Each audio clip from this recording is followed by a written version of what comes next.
One of my best mates actually, his name was Saulala, and his nickname, he'd call himself Saul the Lionheart. So I thought, in tribute to him, I'd get a big lion piece for him. And then we were roughly the same age. I was a year younger, but at 19 I'd made my debut for the Melbourne Storm, and at 19 he'd lost his life.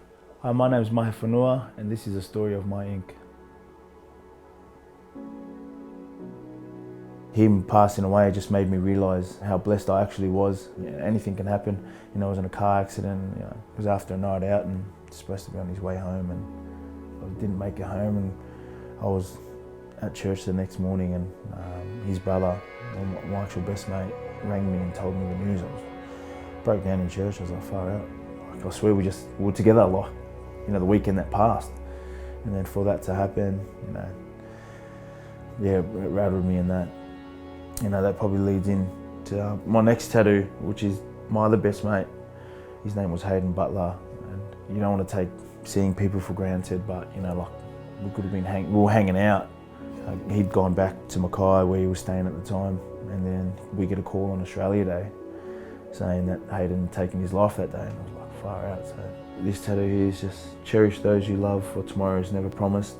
Things like that. I just wish and hope that people knew that there are, people out there that they can talk to, people actually care for them. They probably think at the time that they're doing it by themselves, but they don't realise how much love there is for that person. They're probably looking down at all the people that come to their funeral and like, holy crap, he didn't realise how many people that he had an effect on, and although they've passed on here on earth, keep them with us and that, and gone but never forgotten sort of thing.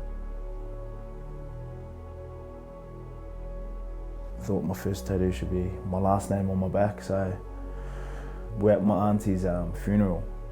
One of my other first cousins who just started tattooing. Well, I think I was his first client. Anyway, went back to his house while everyone was at the wake, and we just got started, and I ended up having a big Fonua across my back when I was 15, and with the Tongan culture. Because we're so family orientated, having a loss in the family really hits home, and although it is a bad thing, it does bring a lot of your family that you haven't seen for a while, bring them all back in together, and that, no matter how tough things are going on, there's always family to fall back on, and just to see how close and how big your family actually is at that time.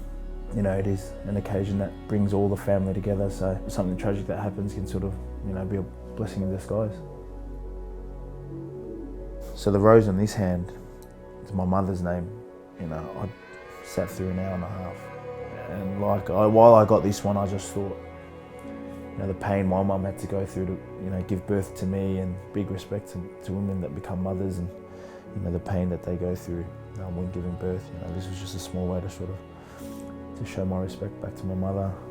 I haven't actually got proper ones for my wife and my daughter. I just got my wife's name there and my daughter's name there, but initially it was supposed to take up my ribs and that.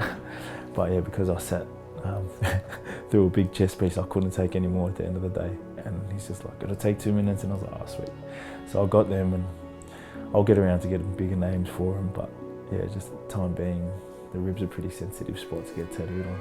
I'm the eldest of 5, and got some writing across my chest, which is to represent my siblings. The words Nememeti, which is the first 2 letters of all my siblings. N-A for Naomi, M-E for Mele, M-E for Melita, and T-Y for Tyrone. So the 3 doves would represent my sisters, and the 2 hands would represent me and my brother, sort of to carry them and to protect them. So that's what that piece meant. I feel very blessed to have grown up that way with a big family. I appreciate it a lot more now. The struggles that my parents and that would have gone through at the time, only me, my wife and my daughter, and I feel like sometimes far out. I think back now, how they managed to raise us 5 kids and have my mum's siblings there at the time, and it just makes me respect them a lot more, and I probably don't tell them enough. I don't say thank you enough to them for raising us kids and my extended family that we all lived with. With tattoos, it's a great way to sort of express yourself. It can be a canvas to show the world what means the most to you, and what means the most to me is all on my skin and that, and I'm sure there's other things that'll happen in my life. I'm only 26 now, so I'm sure, I hope I've got a long way to go, and I can tattoo a couple more things on my body and walk around proud with what more with what they mean to me.